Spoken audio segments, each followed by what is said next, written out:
नमस्कार दोस्तों, आज हम आपके लिए लाए हैं एक धार्मिक खबर। हिंदू धर्म के संस्थापक कौन? चलिए जानते हैं।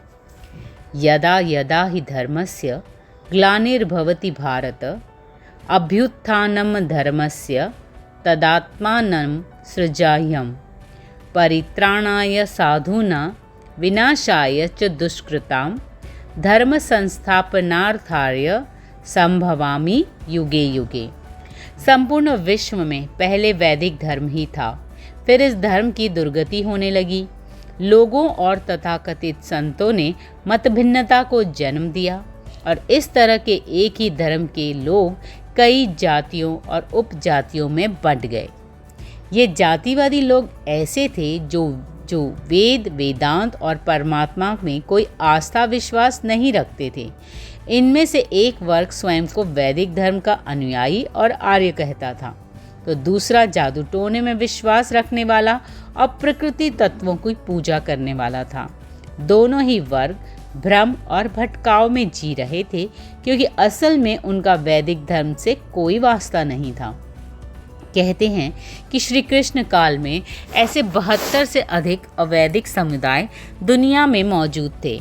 ऐसे में श्री कृष्ण ने सभी को एक किया और फिर से वैदिक सनातन धर्म की स्थापना की। आज हिंदू धर्म की हालत यह है कि हर संत का अपना एक धर्म और हर जाति का अपना अलग धर्म है। लोग भ्रम और भटकाव में जी रहे हैं। वेदों को छोड़कर संत, ज्योतिष और अन्य लोग दूसरे या मनमाने धर्म के समर्थक बन गए हैं। खैर, अक्सर ये कहा जाता है कि हिंदू धर्म का कोई संस्थापक नहीं, इस धर्म की शुरुआत का कुछ अता पता नहीं। हालांकि धर्म के जानकारों के अनुसार वर्तमान में जारी इस धर्म की शुरुआत प्रथम मनु स्वयंभुव मनु के मनवंतर से हुई थी।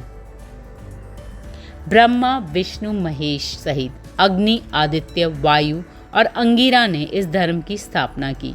क्रमशः कहे तो विष्णु से ब्रह्मा, ब्रह्मा से 11 रुद्र, 11 प्रजापतियों और स्वयंभुव मनु के माध्यम से इस धर्म की स्थापना हुई। इसके बाद इस धार्मिक ज्ञान की शिव के 7 शिष्यों से अलग अलग शाखाओं का निर्माण हुआ। वेद और मनु सभी धर्मों का मूल हैं। मनु के बाद कई संदेशवाहक आते गए और इस ज्ञान को अपने अपने तरीके से लोगों तक पहुंचाया। लगभग 90,000 से भी अधिक वर्षों की परंपरा से यह ज्ञान श्री कृष्ण और गौतम बुद्ध तक पहुंचा। यदि कोई पूछे कौन है हिंदू धर्म का संस्थापक, तो कहना चाहिए ब्रह्मा है प्रथम और श्री कृष्ण बुद्ध है अंतिम। जो पूछते हैं उन्हें कहो कि अग्नि, वायु, आदित्य और अंगिरा ने हिंदू धर्म की स्थापना की। यह किसी पदार्थ नहीं, ऋषियों के नाम हैं। अग्नि वायुरिस विभस्तु त्र ब्रह्म सनातनम दुदोह यज्ञ सिद्ध्यर्थ मर्ग्यु समलक्षणम मनुस्मृति। जिस परमात्मा ने आदि सृष्टि में मनुष्यों को उत्पन्न कर अग्नि आदि चारों ऋषियों के द्वारा चारों वेद ब्रह्मा को प्राप्त कराए, उस ब्रह्मा ने अग्नि, वायु, आदित्य और अंगिरा से ऋग, यजु, साम और अथर्व वेद का ग्रहण किया। मनुस्मृति। आदि सृष्टि में अवान्तर प्रलय के पश्चात ब्रह्मा के पुत्र स्वयंभुव मनु ने धर्म का उपदेश दिया। मनु ने ब्रह्मा से शिक्षा पाकर भृगु, मरीचि आदि ऋषियों को वेद की शिक्षा दी। इस वाचिक परंपरा के वर्णन का पर्याप्त भाग मनुस्मृति में यथार्थ रूप में मिलता है। शतपथ ब्राह्मण के अनुसार अग्नि, वायु एवं सूर्य ने तपस्या की और ऋग्वेद, यजुर्वेद और सामवेद को प्राप्त किया।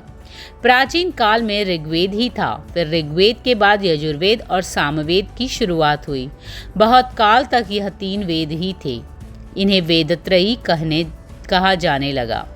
मान्यता अनुसार इन तीनों के ज्ञान का संकलन भगवान राम के जन्म के पूर्व पुरुरवा ऋषि के समय हुआ था। अथर्ववेद के संबंध में मनुस्मृति के अनुसार इसका ज्ञान सबसे पहले महर्षि अंगिरा को हुआ था। बाद में अंगिरा द्वारा सुने गए अथर्ववेद का संकलन ऋषि अथर्व द्वारा किया गया। इस तरह हिंदू धर्म 2 भागों में बट गया।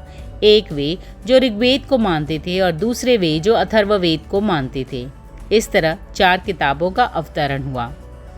कृष्ण के समय में महर्षि पराशर के पुत्र कृष्ण दैव्यापायन वेद व्यास ने वेद को 4 प्रभागों में संपादित किया। इन 4 प्रभागों की शिक्षा 4 शिष्यों पैल, वैशंपायन, जैमिनी और सुमंत को दी। उस क्रम में ऋग्वेद पैल को, यजुर्वेद वैशंपायन को, सामवेद जैमिनी को तथा अथर्ववेद सुमंतु को सौंपा गया। कृष्ण द्वैपायन को ही वेदव्यास कहा जाता है। गीता में श्री कृष्ण के माध्यम से परमेश्वर कहते हैं कि मैंने इस अविनाशी ज्ञान को आदित्य से कहा, आदित्य ने अपने पुत्र वैवस्वत मनु से कहा और मनु ने अपने पुत्र राजा इक्ष्वाकु से कहा। इस प्रकार परंपरा से प्राप्त इस योग ज्ञान को राजर्षियों ने जाना। परमेश्वर से प्राप्त यह ज्ञान ब्रह्मा ने 11 प्रजापतियों, 11 रुद्रों और अपने ही स्वरूप स्वयंभू मनु और शतरूपा को दिया।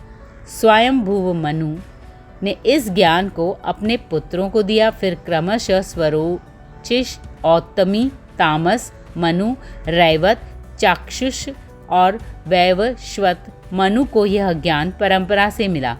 अंत में यह ज्ञान गीता के रूप में भगवान कृष्ण को मिला। अभी वराह कल्प में 7वें मनु वैवस्वत मनु का मनवंतर चल रहा है।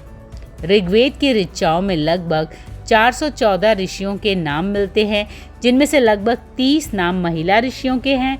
इस तरह से वेद सुनने और वेद संभालने वाले ऋषि और मनु ही हिंदू धर्म के संस्थापक हैं। तो हम उम्मीद करते हैं कि आपको यह आर्टिकल ज़रूर पसंद आया होगा। आप अपने कमेंट्स हमारे साथ ज़रूर शेयर कीजिए, हमारे चैनल को सब्सक्राइब कीजिए और हमारे इस वीडियो को लाइक कीजिए। नमस्ते, धन्यवाद।